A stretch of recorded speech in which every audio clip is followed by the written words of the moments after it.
Amy Zawi with the Jerusalem Connection Red Alert, and I have some very special guests with us.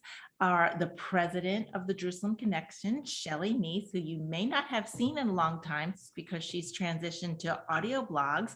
She has joined us to discuss our very special topic this week and next, and our super special guest, Arlene Bridges Samuels.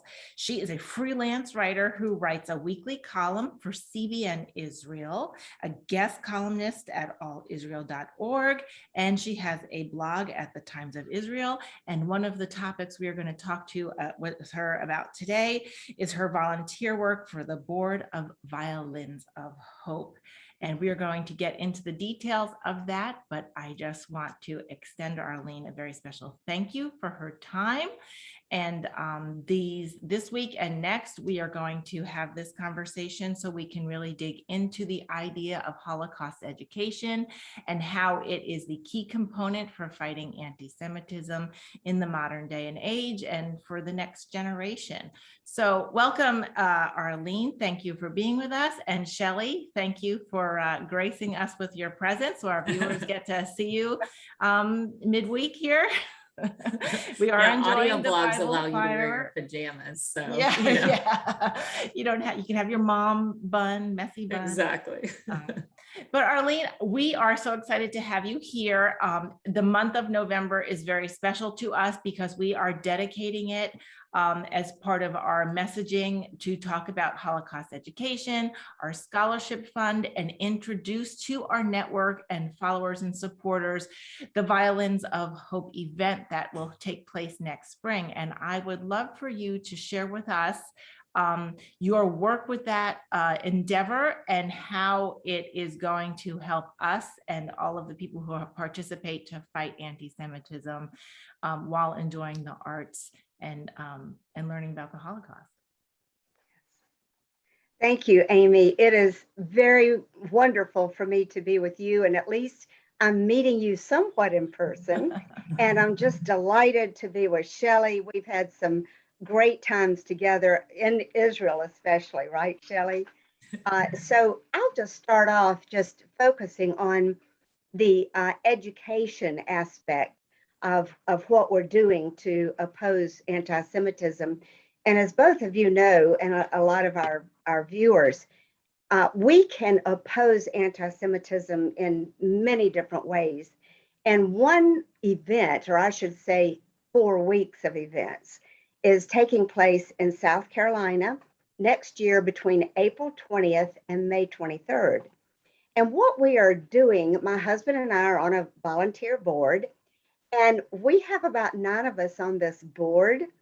And it's very interesting because it is something that we sense that the Lord has tapped each one of us on the shoulder to become involved.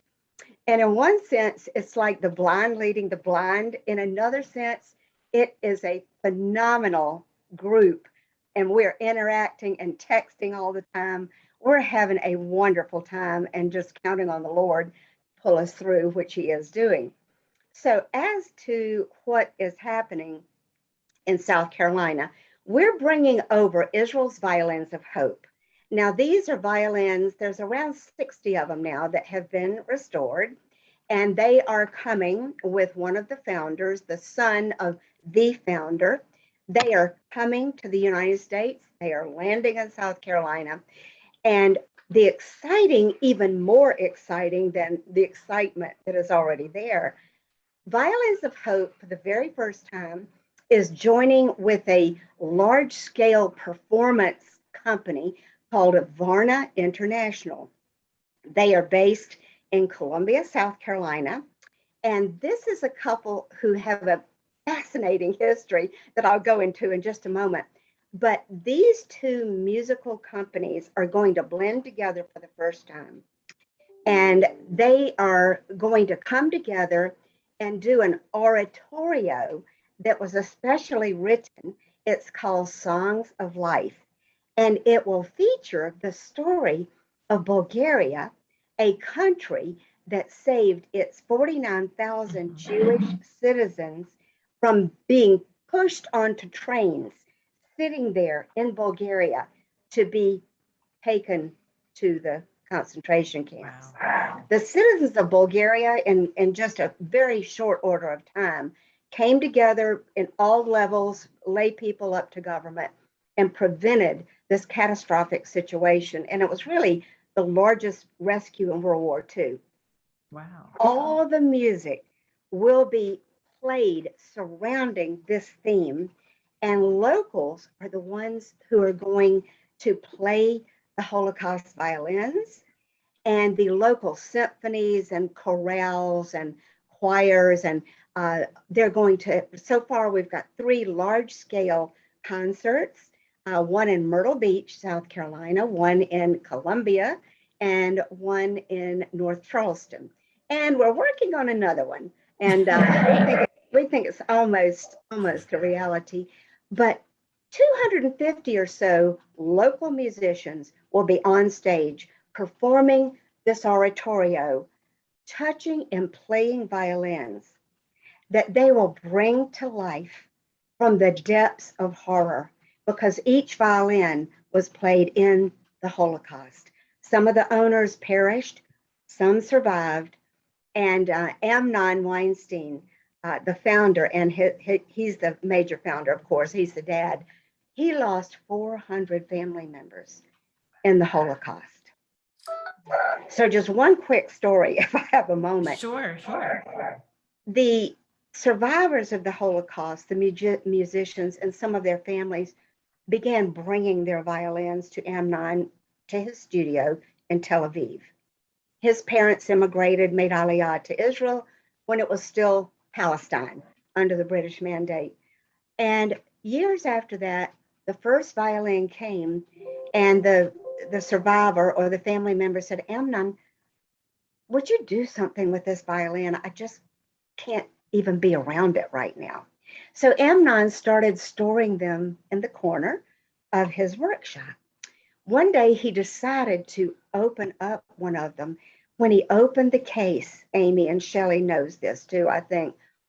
When he opened the case, there were ashes in it. Ashes from the camps, from the ovens, from the air. He closed it back up. He set it aside. He said, I cannot do this. Then in 1996, he felt really compelled to go look at all the violins and restore them. He felt that they needed to tell the story, the violins themselves. So these are the violins that are coming. The local musicians in South Carolina will play them along with local symphony orchestras. And it's just going to be I just can't say enough about the honor of it. Just to finish off very quickly, we are all looking for ways to oppose anti-Semitism through culture, through music, art, songs, paintings. We can oppose anti-Semitism by using these artistic tools to not only give people enjoyment and beauty, but to activate them toward doing something. Even we consider that even if the public is buying the tickets, which are on sale now, even if they're buying the tickets, they are helping us oppose anti-Semitism, because what we're doing is educating all over the state, schools, universities, not just concerts, 6 or 7 authors we've invited in. So this is a statewide event and a series of very cultural and exciting events that are going to communicate very serious and factual information, yet housed in beautiful culture. So that this is going to be one way for us and South Carolinians to oppose anti-Semitism. We are so excited that this reach into the community that will include music, and through the music convey so much information about things that happened, less 80, 75 years ago, still people alive today who had witnessed it, even if they were young children. were part of it. So we find that so important, and we thank you for being a part of making that happen. And we are going to share with our viewers the links to get those tickets so that folks can start planning their spring 2022 vacation time or travel plans.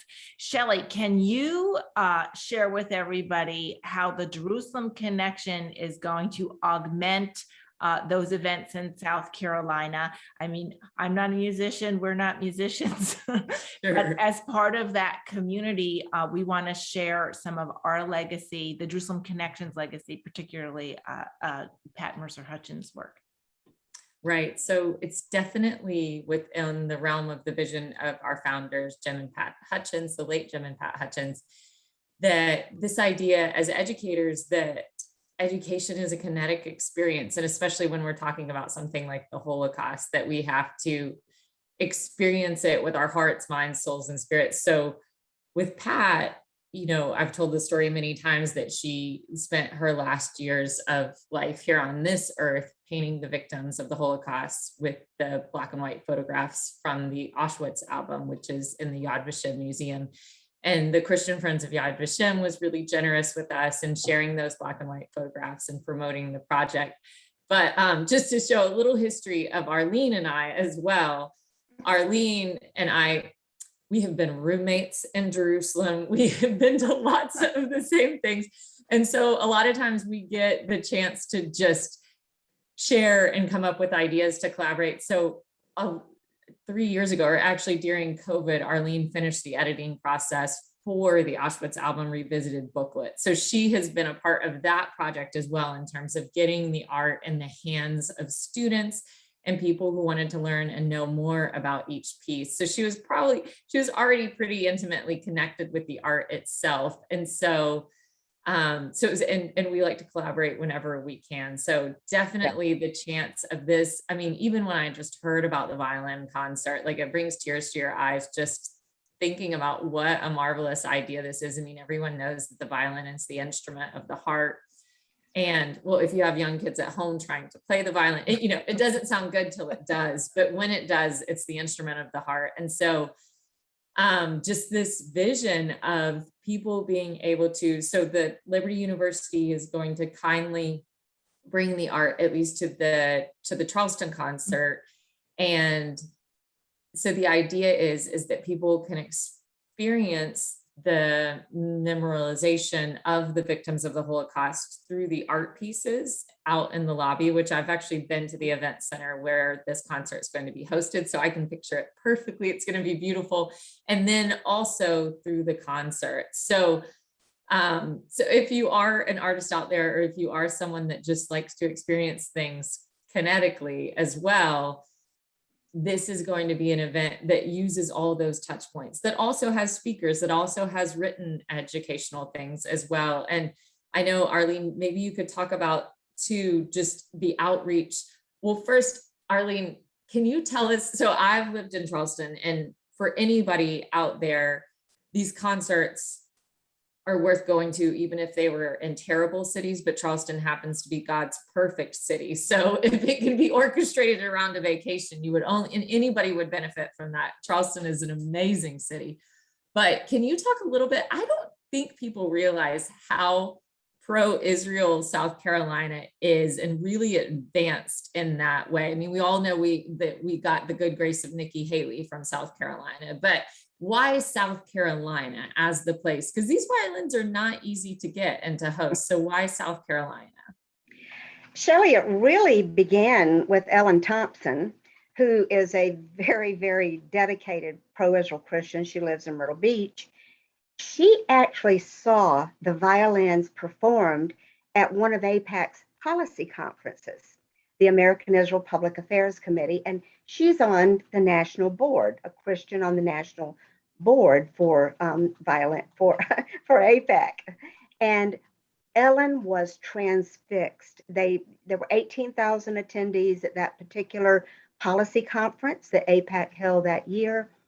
They played, she was transfixed. The Lord just completely touched her heart and gave her the vision for bringing it to South Carolina.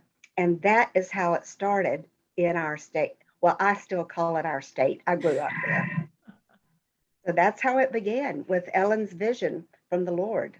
But in South Carolina, y'all have found a receptive audience as well, right? Yes, we have. And there are a lot of exciting things going on. The South Carolina Council on the Holocaust is all in.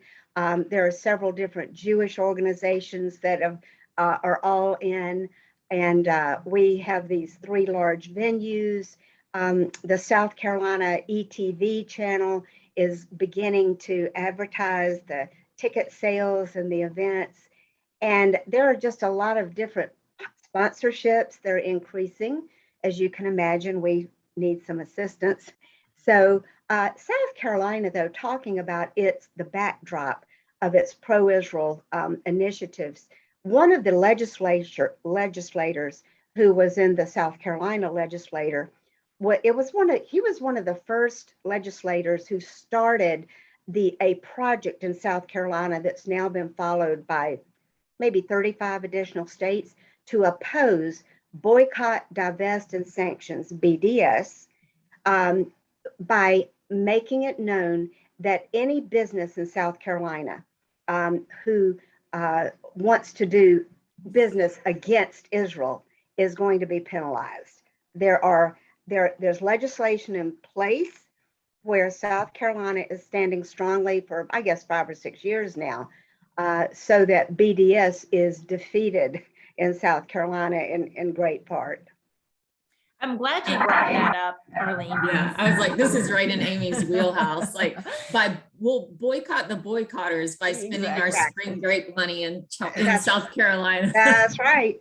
That's right. We're going to bring our tourist dollars and our voices and our, everything we've got down there, because the idea, and we can talk about this for a moment, but I talk about BDS all the time and where it crops up in universities and student groups student governments that vote to divest or boycott educational programs with Israeli universities. I talk about that all the time. I talk about the legislation throughout the country and how previously, up until about 3 or 4 years ago, most legislative acts in Congress, as well as at the state level, generally speaking, were bipartisan to support Israel. And now this new thing has cropped up, and I'm going to use this term because the people who propose BDS measures will say that they are anti-Zionist, right? I'm not anti-Semitic, I'm anti-Zionist, because Israel is, the demon. The state of Israel is not supposed to be, but that doesn't mean we don't, we want any ill will towards individual Jews. And I talk about how that doesn't even equate. You can't separate them out.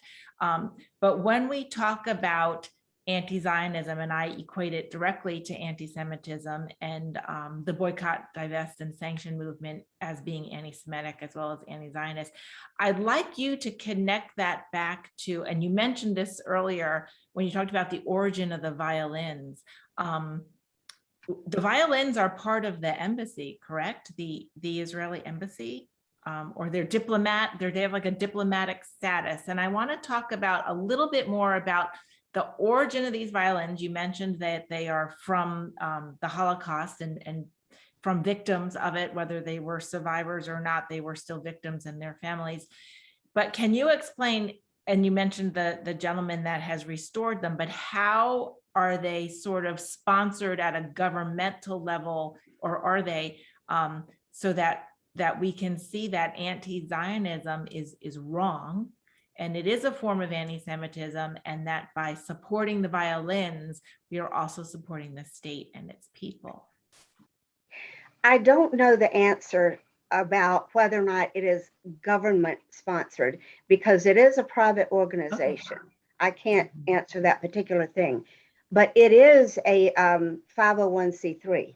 Okay. So for instance, when we in South Carolina are inviting them, we are raising the money to bring them, okay, to house them and feed them, and all of the things that go into holding an events of this size. So the first thing that came to my mind when you were talking about the anti-Zionism is, of course, y'all know Israel is Zion. Well, that's right. That's it.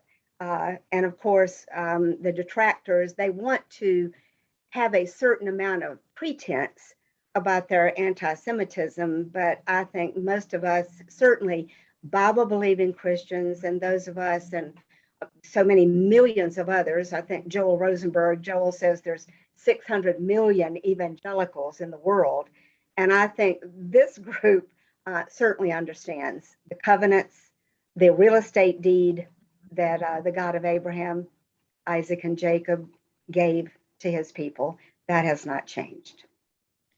And so the Violins of Hope, where are they originating from? Like, are they, I know you said it's a private nonprofit organization, but are they in Israel? Are they in Europe? Yes. Okay. They're Israel. Yes. Amnon's studio is in Tel Aviv.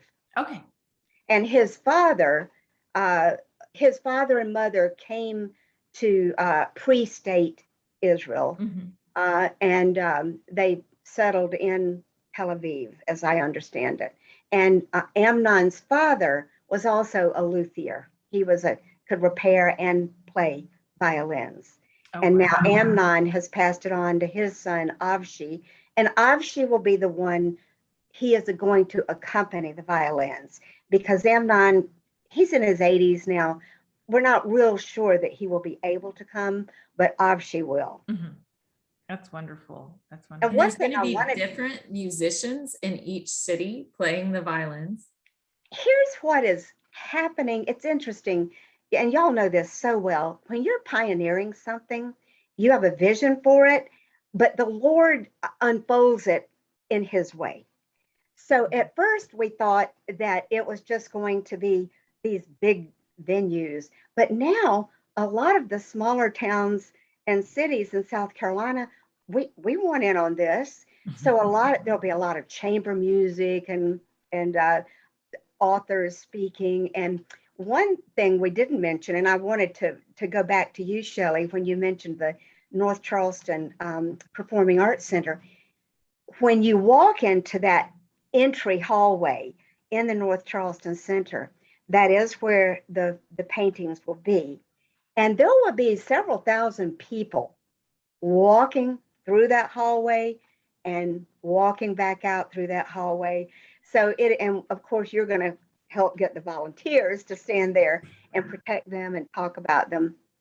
But the other events that are happening, we're bringing over as well a Bulgarian ensemble. It's the National Folklore Ensemble of Bulgaria. They wear absolutely gorgeous, colorful costumes. They have a very special form of singing, and they will be part of the oratorio. So when the local symphonies and musicians play, the Bulgarian singers will be there, and the violins. And Shelley, to go definitely to your point, what has turned out, we thought that each city would have their own symphony orchestra playing it. The same pieces, of course. But what has happened is the Myrtle Beach Symphony and some of their choirs, both children and adults, they are playing the 3 concerts. So it's just fascinating. When we hopefully secure this next venue in another part of South Carolina, I don't know if they're going to be there as well, but these are still locals. But Myrtle Beach is really stepping up to the plate with their choirs, their kids. You know, there'll be children in the choirs and choral groups and the Bulgarian folklore soloist and the violins and the 250 people, really, basically.